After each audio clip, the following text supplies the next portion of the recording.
Sono arrivata e mi sono trovata tutte queste pattuglie dei carabinieri con tutte le porte e finestre tutte fatte saltare e lui l'hanno arrestato, probabilmente lui è arrivato qua di notte o non so quando e l'hanno portato via, ma sembrava veramente un assalto da guerra. Via Croce a Sant'Andrà, in azione nella notte insieme ai carabinieri di Treviso e Montebelluna, gli uomini del gruppo di intervento speciale di Livorno e quelli del ROS di Padova per la cattura di Ivan Giantin, 53 anni, il pregiudicato vicentino collegato alla Mala del Brenta su cui pendeva un ordine di esecuzione pena emesso dalla Procura Generale presso la Corte d'Appello di Venezia.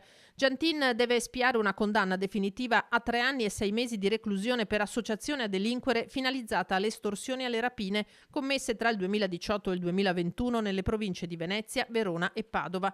Ma trattandosi di un soggetto di elevato spessore criminale, è stato messo in campo un massiccio dispositivo che ha trasformato l'abitazione del 53enne in uno scenario di guerra, come ci hanno detto i residenti, messi in allarme dalla doppia esplosione provocata per aprire sia il portone al piano terra che la porta del terrazzino, così da entrare rapidamente in casa. Mio marito l'ha sentito il colpo e diverse persone qua hanno sentito anche stamattina una signora mi ha detto ho sentito un gran colpo. Ho sentito altre persone che hanno detto sì che è stato un botto. Un botto e anche Un la botto. metto Bertila e anche spari.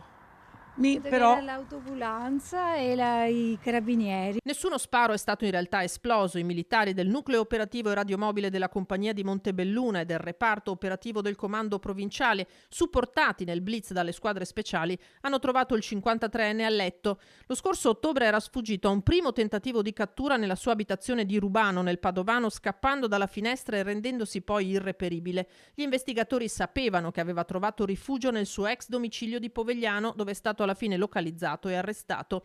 A riportarlo qui forse proprio il legame con i suoi gatti e il suo cane. Giantin non era armato e non ha cercato di reagire. Ai militari ha detto che stava pensando di costituirsi, che per lui, che in carcere c'è stato a lungo, altri 3 anni e mezzo non sarebbero pesati. L'operazione è stata gestita dall'Arma nella massima sicurezza, visto il soggetto. Agli inizi degli anni 2000 Giantin era rimasto coinvolto in un conflitto a fuoco con i militari dell'Arma a Ferrara, nel corso del quale era rimasto ferito gravemente un carabiniere. Nel 2021 era nuovamente salito alle cronache per aver riorganizzato e diretto un gruppo di storici affiliati alla Mala del Brenta allo scopo di commettere estorsioni e rapine, reati per i quali è stato poi condannato. Il 53enne si trova ora rinchiuso in carcere a Treviso, dove sconterà la sua condanna.